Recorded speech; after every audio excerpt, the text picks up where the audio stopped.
Hey, what's going on, guys? Welcome back to Cutlery. Certainly glad you're here. Got a lot going on in the shop today.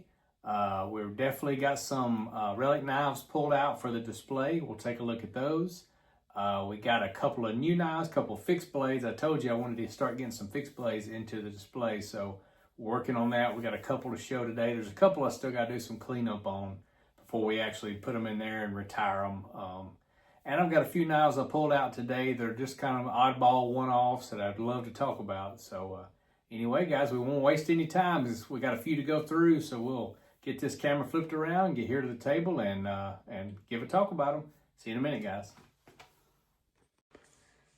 All right, guys, we're back here at the table. So the first set of knives I wanted to talk about was not anything we're putting into the display just yet, but pulled out a few interesting kind of oddball knives. I wanted to have a discussion about those. But the first one, and you can see, if you see here in the background, I've actually got my, let me raise this thing up so you can see the whole set there. There you go. The American Eagle Commemorative Series. So this is the 1976 Schrade Walden Parker collaborative, if you will, small set. And what it is, it's the American Eagle, but it's also each one is a particular president. So I've been working on that set for a little while. Still missing the red one and the yellow one. That one top right is actually the white one. But the reason I bring that up, two reasons. If you actually have the red one or the yellow George Washington, I know what the yellow president is. Let me know, guys. I'd love to trade for those or work up a deal. I found a few on eBay, and I like that trading aspect instead of the purchase outright, so I'm trying to trade for those knives. But I say all that to say I actually have another. It's got a little bit of rub on that, but I think I can sand that out. But this is another one of the white ones, and I think this is Patrick Henry, I believe. But this knife is in perfect shape. And this is kind of what they look like. They have that limited edition tang stamp. And here on the back, SW, which I'm assuming Schrade Walden Cutlery Company E1 USA. I think they say E2, E3, E5. I believe that's correct. But great knife, solid feeling knife.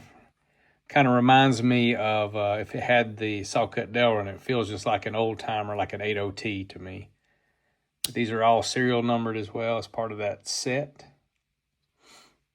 But pulled that one out. I forgot I actually had a duplicate of that, so thought that'd be cool to talk about. Next one I had up was this, and I am looking for this set too, guys, always. The 1978 Parker Frost display. And I know a couple of my subscribers actually have, or one for sure has this entire set. Just absolutely gorgeous. But I happen to have this example, and it's a poor example. This is the canoe or the gunboat, if you will, out of that set. You can see where the celluloid, whatever, has gassed out and has absolutely tarnished these blades up. I mean, I hate that material does that, so if you have these knives, be wary of it. But it is chipped and cracked. But this was the Christmas knife, I believe they called it. You can tell at one time it had a lot of beautiful colors in it. You can't really see it, but that shield is super cool. This knife has never been used. And you can see where it gassed out, and it was just happened to be where it was closed. It's still clean, but everything else is it's almost like I haven't tried to take this off yet because just the handles, how poor condition they're in. I thought about pulling this knife, trying to clean the blades a little bit, and then put some different handles on it. That's potentially a project in the future, but not one that I'm looking to rush into, because you can see even that gas out on that blade pitted it pretty heavily. So this one may just end up being a lesson learned at some level. But gorgeous knife. I love the canoe patterns, and this one is a big heavy guy. But thought you'd enjoy that as well. Next one up is a monster. We'll talk about it in a minute, but you can see how big. Look at this knife open compared to my hand and arm. Monster toothpick. This is the Winchester Cartridge Series, and it does say it on the blade. That knife has, super duper patinaed blade. This knife has never been used either, and talk about being treated poorly. You can see the abalone's got big cracks all through it. This side especially is discolored, huge cracks. Bolsters are discolored. This is has found. I have not done anything with this knife yet, but to me, this one is almost worth the effort to repair and restore. You can see that Winchester tang stamp. I'm not sure if Bluegrass Cutlery made these, if it was a 90s remake or whatever it was. I need to do a little more research, but it is definitely a USA made knife. But what I noticed, you could even see it. I don't know if you can see it down in there, but it's a little dark, but the poor part of this knife is the back spring. The back spring is actually rusted in two in one spot and broken, and there just simply is no repairing it. It will have to be replaced for this knife to be fully functional again. And I hate that for it because I got a feeling this massive toothpick back spring is not going to be an easy one to hunt down. But either way, once I get around to this project, I'll be looking just in case. But I would love to see this knife back to at least part of its former glory because it is an absolute giant. But beautiful knife nonetheless. Winchester or whomever the manufacturer was at that time did a fantastic job with this series. I think there's a whole group of different patterns that have this, the abalone and the cartridge shield. If you can see that, it's 4570 cartridge on this one. That was a good one. And the last one I was going to show you that's just a one-off is one of the best no-name that I can tell knives I've ever had. Found this at a flea market. Heavy-duty, thick, well-constructed knife. Beautiful big main blade, big pull. Love the blade shape on this one. But there is absolutely, no matter how I've looked at it since I've had it and cleaned it, there is no name on this knife. I would love to know who manufactured this knife because it is very well done, super sharp. Just a 3-blade, that big heavy-duty pin blade on the back. Beautiful brass liners in this one.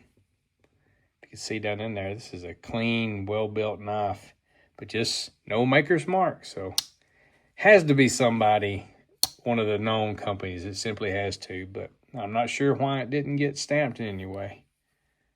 But definitely, in my opinion, I would have thought Imperial or something of that nature, but this just seems better constructed to me than the Imperials of this time. Even the plastic handles are put together well on this knife. But this one's been a mystery to me, but I like it. I enjoy it. I actually carried this knife for a little while. So thought you'd like seeing that too. So real quick for the display today, we're going to hit a few things. You have seen the old case-tested razor, so we're not even going to pull it out of the pouch. But, well, I'll tell you what, I'll pull it out just a little bit. But it's that red. It's called the, well, now I'm curious again. It's called the Red Imp Wedge. Now, why it's called that, I have no idea. But it is definitely WR Case & Sons. Case-tested case. We're going to put this one on the Relic side just because of the age and the look of it, and I think it fits that area.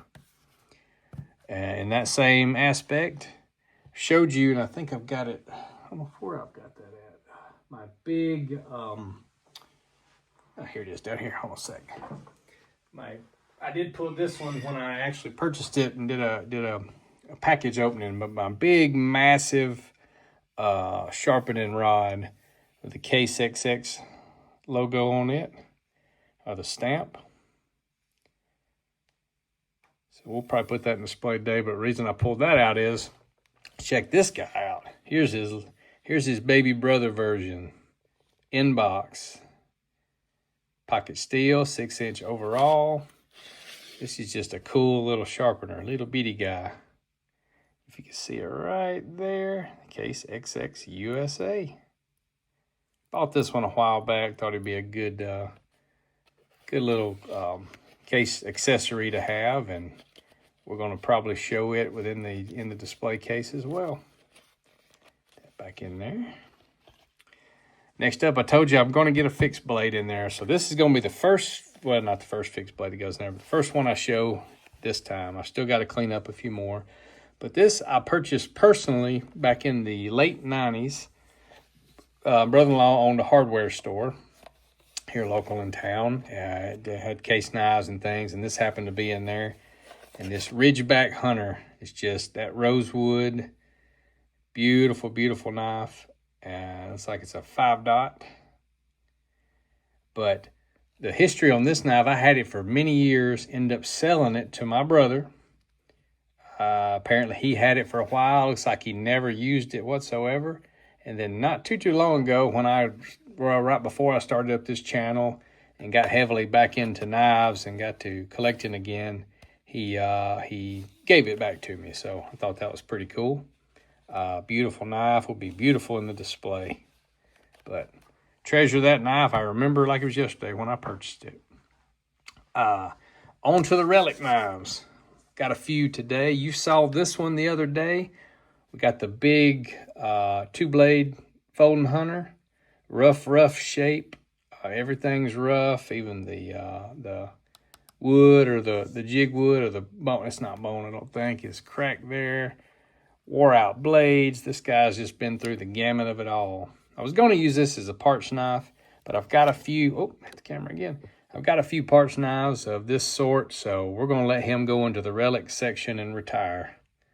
So I thought that'd be a good addition to the Relic. Got a 3-banger next. So 3-blade Stockman 6318 patterns. Got one beautiful bone. Gorgeous, gorgeous bone. And the main reason for him is just the sharpened down, whittled down blades. This is in the mid-80s. I believe it's an 85 or an 84 or something of that nature. Looks like 5 dots. Still a very usable knife, but I have several Stockmans and I have some that I carry too off and on. So this one's going to retire to the Relic section. In that same turn, 6318. Keeping on with that theme. Another beautiful bone, pocket worn. Same kind of problem here, heavily sharpened, heavily used. I thought it had a bend in there, but it doesn't. Just no, it's just a tip's about gone. Almost the same age frame, a little bit older. This looks like a 82. Same kind of wear patterns. I know the same person didn't own these, so I wouldn't attest it to that, but pretty sure this was a different guy. And then flowing into the last one, another beautiful, beautiful bone. Now, this bone is immaculate to me. I love, love, love the coloration of this one. But as you can see, it's got the same problem ongoing. I know this blade was a thin blade to begin with, but that poor old sharpening pattern on this just didn't bode well for it. And this is actually a 96, I believe. 96 being the year I graduated high school, so this would have been a good graduation gift. But the other blades actually look pretty decent on this one. That one needs some sharpening. But anyway, same thing. We're going to retire those to the Relic side for now. May pull them back out later if we need to use them for something. But the biggest Relic I pulled out today, and I don't even remember where I got this. I know I've had it a long time, but is this sheath. So this sheath is in one of the poorest conditions you ever see. It's super brittle, and I'll show you the worst parts about it in a minute. But if you can see right there, it says patent February the whatever date that is, 1935. I know that was the patent date on the axe or the hatchet and knife combo. But this is the sheath for one. Flip it on the flip side, you can see the majority of it's gone, but you can see that the old hatchet is in there. Well used, well loved. You can see someone beat it to a pulp on this side. Got that beautiful stamp there. But the worst part about it is I would even fix this thing up as a user, and may still, is someone broke the hook off of the back end. I got this for super cheap years ago just because I just couldn't let it be. Even though it's fairly unusable, you could take and probably attach you a handle to this and have it as a good nostalgic hatchet. But for now, I think he's going to retire to the Relic section as well. But I mean, pieces of this leather, it's amazing to me how deteriorated this is. It kind of just falls apart in your hands almost. But anyway, so let's see. I think we have talked about everything we were going to go over today. Yep, that's it for now, I believe. Still haven't made any progress on my my single blade conversion on my Winchester knife, but we're going to get to that. I got to, before I leave on vacation, got to get the giveaway knives all nice and spa treated and cleaned up. That'll be something we do over the next couple of days. May make a video on that cleanup. Still wishing everybody we had 80 plus comments today, 84, 85 on that video. So keep the comments coming, guys. We got until tonight at midnight before we cut those off, and then we'll do we'll draw the winner. I'll write the notes down and see who all's in part of it, and we will draw that winner tomorrow evening. Not sure exactly what time yet. It's according to when I get off work and get things straight, but we will definitely have a winner tomorrow night no matter what. So stay tuned. Make sure you watch that video. And with all videos, guys, I appreciate the support. Continue to like, share, subscribe, tell your friends. Our subscriptions are going up. I mean, we must be doing something right or doing something very wrong. So, but people are definitely tuning in, and I appreciate it so much. But anyway, that's the video for today, guys. If you got any questions or comments, always comment on here or send me an email to coffinoutdoors@gmail.com. Any trade offers? I know I've got a few coming in and working on a few, so that's working out really well. Love to trade, guys. So if you ever see anything that you're interested in, I got a whole pile of stuff that's not case that we're eventually going to get to, I promise. I have way more of other knives than I do case knives, so stay tuned for that. And once we get them through here, if you're interested, let me know. But anyway, guys, from Cutlery, thank you so much for joining again. We'll talk to you next time.